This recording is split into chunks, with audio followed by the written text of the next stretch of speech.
Hi everyone, this is my way of making the viral Dubai chocolate with the secret ingredient that many of you have been leaving out. So let's get started. I'm going to be using this chocolate mold, and the first thing to do is place this in the freezer to become cold. In a flat-based pot, melt 125 grams of unsalted butter on low heat. Then cut using a scissor 1 cup of kataifi pastry.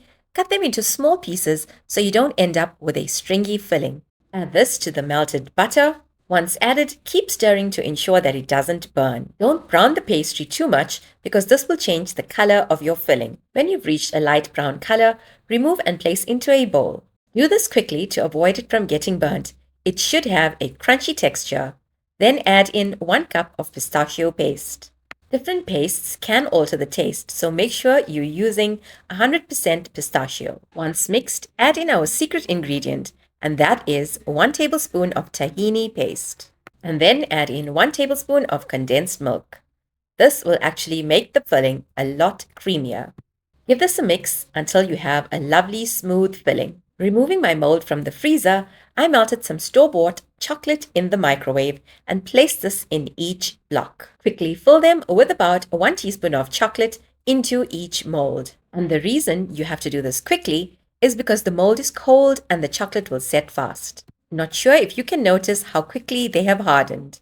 Use a sharp knife to remove the excess chocolate at the top. Place about half to 1 teaspoon of the filling into each mold, making sure you have a little space to close up with more chocolate at the top. For this recipe, I used 2 chocolate slabs. Again, you can remove the excess chocolate at the top with a knife as shown here. Place the mold in the fridge and set until hard and then remove them from the mold. You will get these very fancy chocolates made at home. I cut into these while they were still hard, but leaving them out of the fridge for a while will give you a softer filling that is almost runny.